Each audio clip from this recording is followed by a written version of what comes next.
Hoje é dia de falar de uma das seleções mais tradicionais da história do futebol. Eles são tetracampeões do mundo, apesar de não serem tetracampeões da Copa do Mundo, e eu te explico tudo isso no vídeo, porque hoje é dia de falar do Uruguai. Eu sou Nathan Pires e vamos continuar a nossa saga de te contar um pouco da história e de como chegam as 48 seleções classificadas para a Copa do Mundo. Então, ajeita o bumbum na cadeira, pega uma aguinha aí, vamos embora pro vídeo. O apelido Celeste Olímpica, que é como o Uruguai é conhecido, vem de um contexto de mais de 100 anos atrás, quando a Copa do Mundo sequer existia. Então, nos Jogos Olímpicos de Paris, em 1924, o futebol foi organizado de forma independente pela FIFA, que tratou de fato como um campeonato mundial, e aí a gente pode revisitar os jornais da época que vão dar o mesmo peso para isso e impede que olhemos sem anacronismo para a situação. Tanto em 1924 como nos Jogos Olímpicos de 1928 em Amsterdã, a seleção do Uruguai saiu como campeã e o sucesso desse campeonato mundial realizado dentro das Olimpíadas motivou a criação da Copa do Mundo, que teve a sua primeira edição lá em 1930 e também foi vencida pela Celeste. Então, por isso, o Uruguai é tetracampeão do mundo, apesar de só ter duas Copas. São campeonatos diferentes, isso é óbvio para qualquer um. Ninguém fala que o Uruguai tem 4 Copas do Mundo, mas esse é o motivo pelo qual eles usam 4 estrelas na camisa, algo que foi reconhecido pela FIFA em 2010. O Uruguai conquistou a sua segunda e última Copa do Mundo em um dos episódios mais famosos da história do futebol mundial, que foi o Maracanaço em 1950, quando calaram 200 mil pessoas dentro do Maracanã. Além das conquistas mundiais, o país tem 15 títulos da Copa América no currículo e foram um dos principais pilares para o desenvolvimento do futebol lá no começo de sua história, quando o esporte sai da Europa e começa a ser praticado de uma forma diferente aqui no nosso continente, encabeçado ali pela Argentina e pelo Uruguai, e isso inclusive dá um ótimo vídeo. Se você quer ouvir mais sobre isso, deixa aqui nos comentários para eu saber depois que acabar essa série. Só que beleza, já entendemos a importância histórica da seleção uruguaia e tudo mais, mas agora vamos falar do presente. Depois de uma queda decepcionante ainda na fase de grupos no Catar em 2022, eles decidiram fazer uma mudança radical, saindo de um estilo de jogo mais conservador e entrando na loucura de El Louco Bielsa. E eu vou te falar que eu tava muito animado para ver isso tudo. Eles ganharam de Argentina e Brasil em jogos seguidos e tudo mais. Eu fiquei muito empolgado, só que essa empolgação foi até a Copa América chegar.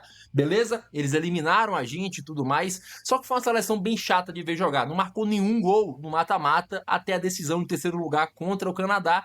E na época ali pipocaram polêmicas no vestiário da seleção, com jogadores insatisfeitos com a forma em que Bielsa tratava jogadores e comissão técnica. Eles classificaram de forma segura para a Copa, mas sem muitos momentos de brilho, principalmente após a Copa América e especialmente nos últimos amistosos, onde eles basicamente só empataram e chegaram até tomar de 5 dos Estados Unidos. Hoje eles já não tem mais Luis Soares, não tem mais Cavani, não tem mais o Godin. Eles chegam com a renovação no elenco que tem em Fede Valverde, do Real Madrid, o seu melhor jogador, e isso nos leva ao ponto: como que joga o Uruguai, a seleção de número 17 no ranking da FIFA. Esqueça aquela proposta mais reativa de jogo que a gente via no Uruguai. Com Bielsa, eles se organizam em um 4-4-1-1 com bastante intensidade no campo ofensivo. Eles fazem uma marcação adiantada para tentar suprimir a saída de bola adversária e tem um dos melhores meio de campo aqui do nosso continente. No gol temos um velho conhecido do futebol brasileiro, que é Sérgio Rocher, goleiro do Internacional, muito seguro. E na defesa, Ronald Araújo e José Maria Giménez costumam entregar uma solidez muito boa para o time. Já Fede Valverde, Rodrigo Bentancur e Manuel Ugarte são o pulmão do time, jogadores que cumprem diversas funções na meiuca e marcam muito bem. E aí quem fica majoritariamente com essa função de criação nós conhecemos é ele, Georgian Arrascaeta, só que não sabemos se de fato ele vai jogar a Copa por conta da lesão que sofreu no último mês. Existe um otimismo que ele se recupere, mas nada confirmado ainda. Não sabemos nem como ele vai jogar caso jogue. Então, isso é uma situação para se ficar de olho.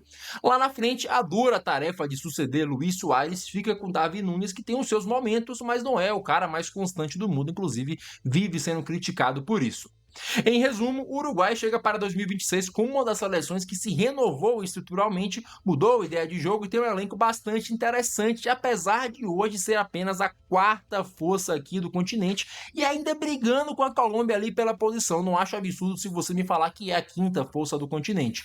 Só que nesse grupo eles são muito favoritos ali ao lado da Espanha e assim, eu não duvido de ao louco Bielsa, ainda mais um torneio de tiro curto. E esse time aí cheira a problema e pode eliminar algum favorito, pode pegar embalo durante a competição. Elenco para isso tem. E aproveitando, vamos chegando ao final de mais um vídeo. Eu quero agradecer a você que acompanhou mais uma vez até o final. Não se esquece de deixar um gostei aqui embaixo, se inscrever no canal e principalmente de conferir o resto da playlist caso você tenha perdido algum episódio. Eu vou ficando por aqui, um grande beijo, um grande abraço e valeu!